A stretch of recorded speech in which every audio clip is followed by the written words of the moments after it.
ये दास रामपाल उस परमात्मा का पावर हाउस है। शक्ति कबीर परमात्मा की आ रही है, और जो इस दास से कनेक्शन लेगा, उपदेश लेगा, उसको सर्व लाभ प्राप्त होंगे जो भगवान के गुणों में हम पढ़ते सुनते आए हैं। यदि मर्यादा में रहोगे, सच्चे दिल से भक्ति करोगे, तो आजीवन लाभ मिलेगा। आप सुखी होगे, आपके परिवार सुखी होगा, 101 पीढ़ी पार होगी आपकी। लिख लेना वैसे कितने कोने में।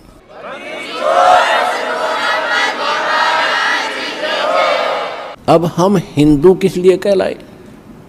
परमात्मा की भक्ति के लिए हमने न्यारा नाम रखना पड़ा हिंदू।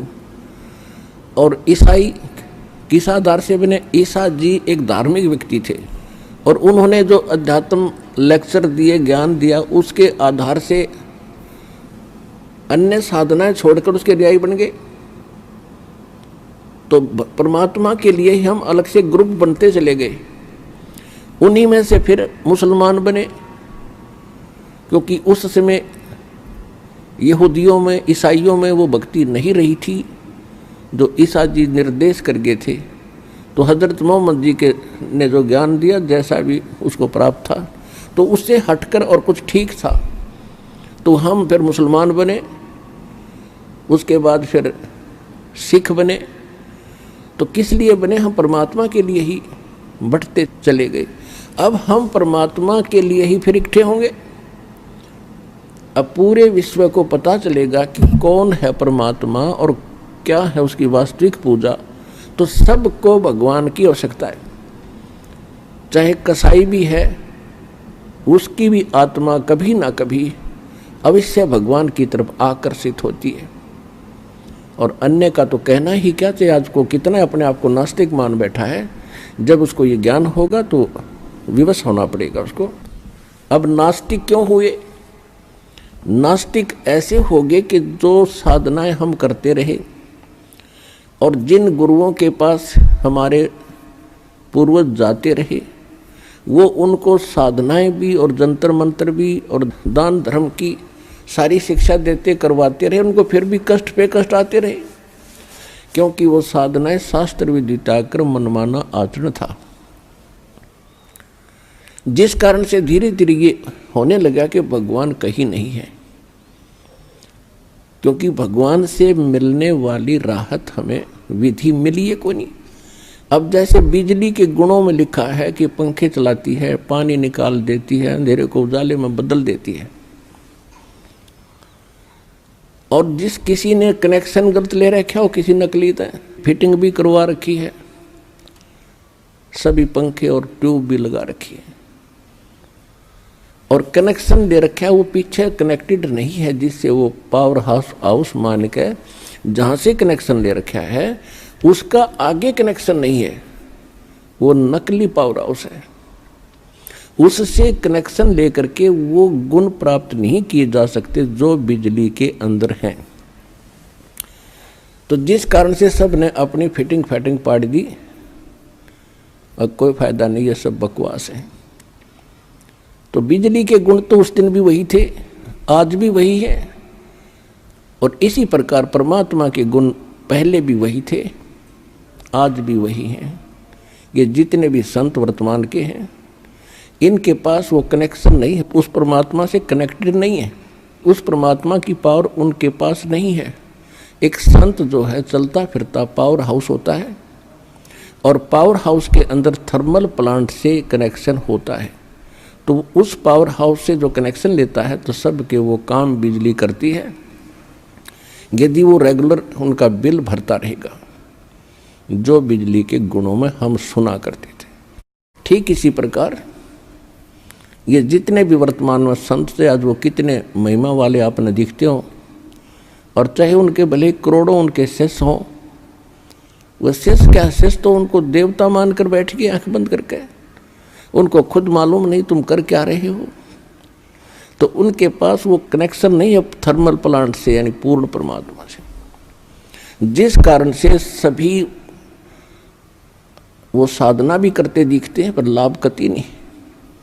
आप यहाँ भक्तों का अनुभव सुनते हो, वो रोते हैं कि 30 वर्ष खो दिए राधा स्वामी में, कोई कहता 20 वर्ष खो दिए निरंकारी में, कोई कहता 25 वर्ष खो दिए धन धन सतगुरु में। सब कुछ लुट पिट गया। अब अकल ठिकाना आई उनकी, फिर योग ज्ञान सुना, और फिर यहाँ आने के बाद उनको क्या क्या लाभ हो रहे हैं। वहाँ कनेक्शन नहीं था, यहाँ उस थर्मल प्लांट से उस पूर्ण परमात्मा से इस दास के पास कनेक्शन है। चलता फिरता पावरा उसे संत रामपाल।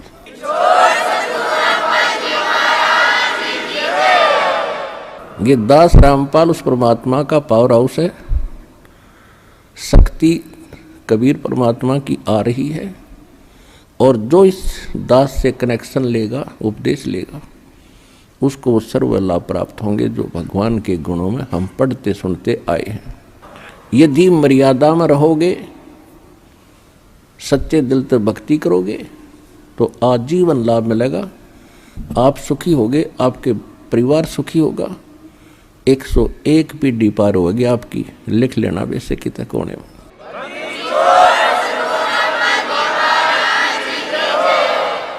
तो पुण्यात्माओं, सौभाग्य आपका, आप जी को ये यथार्थ ज्ञान सुनने को मिल रहा है, सत्संग सुनने को आपको प्राप्त हुआ। तो इसी प्रकार परमात्मा आते हैं और कहते हैं, गोता मारूं स्वर्ग में, जा बैठूं पाताल, गरीब दास ढूंढता फिरूं, अपने हीरे मोती लाले। अब 3 युग, सतयुग, त्रेता, द्वापर में परमात्मा ने इस काल भगवान से प्रॉमिस किया था कि मैं 3 युगों में कम प्राणी ले जाऊंगा। उसने प्रार्थना की थी।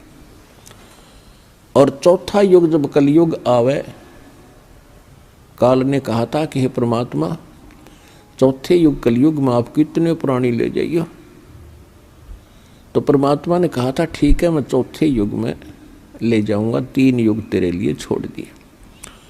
उन 3 युगों में परमात्मा को मालूम था कि सतयुग, त्रेता, द्वापर में ये प्राणी दुखी नहीं होते इतने, इनके पूर्व जन्म के संस्कार इतने होते हैं, वो चाहे कोई भक्ति करता है चाहे ना करता है, और करता है तो कैसी ही करता है, तो उसको फिर भी वो उपलब्धि, संसारिक सुख ऑटोमेटिक प्राप्त होते रहते हैं। पुत्र प्राप्ति, धन प्राप्ति, रोटी टाइम पे मिलना, वो हैं तो उनके पूर्वजन्म के संस्कार। वो समझिए बैठे हैं कि हम जो साधना कर रहे हैं इन्हीं से हमें लाभ हो रहा है, या इस द्वापर तक यह भूल पड़ी रहनी थी, क्योंकि हम मानते ही नहीं भगवान को। जब तक हमारी साधना आले, इतना चारों तरफ से हमारे रास्ते बंद ना हो ले, तब तक हम भगवान को कम में याद करें। और करते हैं तो नकली जहाँ भी मिल जाते हैं, और वहीं से थोड़ी बहुत कोई जंतर मंत्र बता दिया, वो होना था आपके पिछले संस्कार से, और हमने कारण मान लिया। वो जैसे दास हनुमान और श्याम जी की पूजा करा करते, श्री कृष्ण, श्री विष्णु जी हमारे मूल रूप में इष्ट थे, शंकर भगवान और जो भी गणेश जी, जो देवी देवता, सभी का सत्कार हम बराबर ही करते थे। और जो भी संसारिक सुख हमें प्राप्त हो रहे थे, बच्चा पढ़ता है, पास हो गया शिक्षा में, तो अपने इष्ट को क्रेडिट देता है। हम ऐसे ही दे रहे थे, श्री राम, श्री कृष्ण, बाबा श्याम जी, जुन सा याद आ जाता उससे का शुक्रगुजार कर दिया करते थे।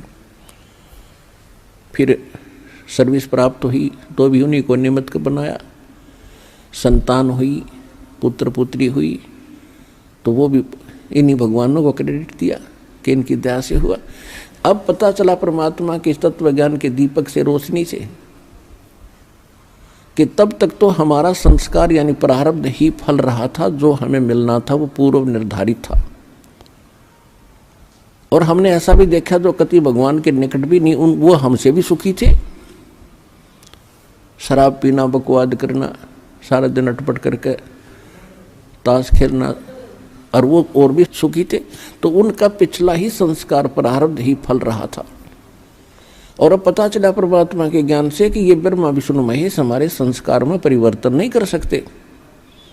केवल कबीर परमात्मा जो समर्थ है, परम अक्षर ब्रह्म है, सत्यनारायण है, अविनाशी परमात्मा, यही हमारे बुरे संस्कार का नाश करके और शुभ संस्कार लिख देते हैं। मासा घटे न तिल बधे, विद ना लिखे जो लेख, और साचा सतगुरु मेट कर ऊपर मार दे मेख। जम जो राजा से डरे ये मिटे कर्म के लेख, अदली असल कबीर हैं ये कुल के सतगुरु एक। अब गरीबदास साहिब जी ने जो निर्णय करके दिया है कि ये कबीर परमात्मा है जो सबके सतगुरु यानी सच्चा ज्ञान देने वाले। सच्चा ज्ञान भगवान ही दे सकता है और या वो उसका कृपा पात्र दास दे सकता है जिस पर उसकी रजा होती है। तो उस परमात्मा के कृपा पात्र आदरणीय गरीबदास साहिब जी ने दिया, वो ये सिलेबस लिखकर चले गए। अब इस दास को टीचर बनाकर भेज दिया। अब ये सिलेबस आपके लिए कति सरल कर दिया है दास ने, कति सरल कर दिया है। 9 मन सूत उलझिया ये ऋषि रहे जख मारे, और सतगुरु ऐसा सुलझा दे भाई उलझे न दूजी बार। अब ये दातम मार्ग, ये सभी सदग्रंथ, पवित्र ग्रंथ, पवित्र पुराण, पवित्र कुरान, पवित्र गुरु ग्रंथ साहिब, पवित्र वेद, पवित्र गीता, ये हमारे लिए पहाड़ था। और संत और सतगुरु के सामने तो ये एक महापुरुषों के लेख और सिंपल सा ज्ञान है जिसको हम समझ नहीं सके थे। तो इसलिए टीचर की आवश्यकता होती है कि विद्यार्थियों को ऐसे सिंपल वे से समझावे जो आसानी तो समझ जाए। तो आज दास पर कृपा हुई परमात्मा की कि आपको ऐसे सरल भाव से समझा दिया, अशिक्षित भी समझ जाए न, पढ़े लिखे की तो बात तक खत्म, आप तो एजुकेटेड हैं। और फिर भी जो इतना ज्ञान समझकर, इतनी बात, सारा प्रमाण देखकर, और कोई संत या कोई उनका शिष्य वहाँ से नहीं हटता काल की पूजा से, तो भक्ति उद्देश्य लेकर वो जीव नहीं गया वहाँ पर। जो भक्ति उद्देश्य लेकर किसी संत के पास गए हैं या कोई संत बना है, इस ज्ञान को सुनकर वो अब भी आनाकानी करता है, तो उसका कोई उद्देश्य अन्य है, महिमा की भूख है, या कोई उसके कर्म में चूक है। नहीं तो परमात्मा कहते जानबूझ साची तजय और करे झूठ तने, और ताकि संगत है प्रभु सौपन में बिना थे। इतने प्रमाण देखकर आत्मा नहीं हिलती, तो पत्थर हो गया, वो इंसान नहीं रहा, या फिर जानबूझकर बकवाद कर रहा है। तो कहते ऐसे व्यक्ति के तो सौपन में भी साथ ना हो, संग ना हो, नहीं तो वो आपने भी डबो देगा। तो परमात्मा कहते हैं ये ज्ञान देने के लिए स्वयं आते हैं, और फिर इस कलयुग में अपना दास इन्होंने भेजना था। ये तो अब मोक्ष टाइम आ गया, भक्ति काल शुरू हो गया। यू सन 1997 से वहाँ 5505 वर्ष कलयुग बीत चुका है, और उसके बाद ही ये तूफान आया है सत्य भक्ति का। संघर्ष भी खूब करना पड़ा पुण्यात्माओं, क्योंकि काल भी अपने एडी चोटी का जोर लगा रहा है कि कोई रामपाल के पास ना चला जा, वहाँ चलागा तेरी पोल खुली और फिर झांकेगा नहीं तेरी ओर। और परमात्मा इसको फिर याद दिला देते हैं रह रह के कि बकवाद बंद कर दे, अब तेरा बोला हुआ वचन है कि कलयुग में कितने जीव ले जाना। लेकिन इसने एक और गुंडी अड़ाई थी बीच में, कहा था कि परमात्मा आपका ज्ञान माने वो आपका, और मेरे दूतों के ज्ञान को स्वीकार करके जो भक्ति कर रहा है वो मेरा बना रहे, बाई फोर्स ना ले जाना। तो परमात्मा को भी मालूम था जब तक इनको ज्ञान नहीं होगा तो मेरे कैसे होंगे, वो भी तथास्तु कर दी थी। अब ठीक है, अब आप देख रहे हो परमात्मा ने ज्ञान का तूफान ला रखा है। भाई बहन बुजुर्ग माता बच्चे ले लेकर पुस्तक एक परमात्मा के पोस्टमैन की तरह घर घर जा रहे हैं, उनके बच्चों तक संदेश पहुंचा रहे हैं, उनकी गालियां खा रहे हैं, कोई जेल में डाल देता है, कोई पत्थर मारता है, कोई धमकाता है, कोई खुरकाता है, लेकिन ये परवाह नहीं करते, क्योंकि इनको मालूम हो गया कि इन्होंने भांग पी रखी है और यह भांग उतरेगी पुस्तक के ज्ञान से, भगवान के ज्ञान से, और जिनकी भांग उतर जाएगी हमारे साथ हो लेंगे। फिर ये अब आपकी उतर गई, आप आगे। अब जैसे इस दास की ड्यूटी परमात्मा ने जहाँ से शुरू किया, मेरे स्वयं घर वाले भी नहीं मानने को तैयार थे, लेकिन मुझे विश्वास दृढ़ हो लिया था। और फिर ये ऐसे समाज के अंदर प्रवेश करना, अब मुझे फिर एक सीन याद आया करता रह के। एक बार ये दास मेडिकल में गया था किसी रिश्तेदार को मिलने के लिए, इस ज्ञान प्राप्ति से पहले। तो वहाँ मेडिकल रोहतक के अंदर एक 13 नंबर वार्ड है, उसमें मेंटल वार्ड है। वो डॉक्टर उन मेंटल व्यक्तियों का इलाज कर रहे थे और वो उनको गाली दे रहा था, मैं तेरा जमाई हूँ। डॉक्टर कह रहा था हाँ जी ठीक है, हाँ जी ठीक है। उसका गिरेबान पकड़ लिया डॉक्टर का, 2-3 ने छुड़वाया, बैठ जा। और फिर भी उनका ट्रीटमेंट कर रहे थे। और जब वो उन ट्रीटमेंट ठीक हो गया, वो स्वस्थ माइंड हो गया, फिर वही यूँ कह रहे थे, डॉक्टर साहब नमस्ते।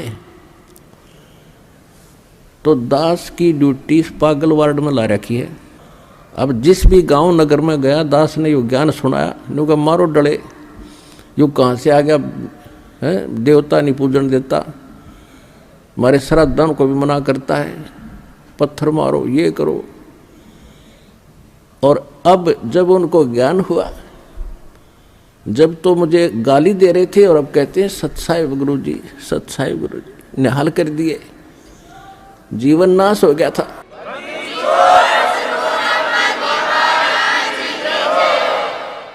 तो परमात्मा ने ये ज्ञान का तूफान उठा दिया। अब ये ऐसा काम करेगा, जहाँ भी कोई सीडी देखता है, डीवीडी, या वैसे एक टीवी चैनल के माध्यम से सत्संग सुनता है, तो अमृत वचन है, झंझोड़ कर रख देगी आत्मा को। कति ये एक सत्संग है, साध का सत्संग है, ये नकलियों का नहीं है। और या कोई पुस्तक पढ़ते हैं, जब पुस्तक पढ़ेगी आत्मा, मन चाहे कितनी बकवाद करो, आत्मा हृदय से मानेगी कि ज्ञान ये है, और अवश्य कहेगी कबीर भगवान है। और चाहे वो कहीं फंसा पड़ा किसी भी ग्रुप में, किसी संत के पास, या किसी पंथ में, या किसी धर्म मजहब में, जब आत्मा सच्चे दिल से मालिक ने अवश्य पुकारेगी, जब इस ज्ञान को सुनेगी कि हे परमात्मा, हे कबीर जी, दया करिए अपने आत्मा पे। यानी वो निकल नहीं सकता वहां से, लेकिन फिर पुकार दिया हृदय से, तो उसी दिन परमात्मा ने कह दिया यो मेरा हो लिया।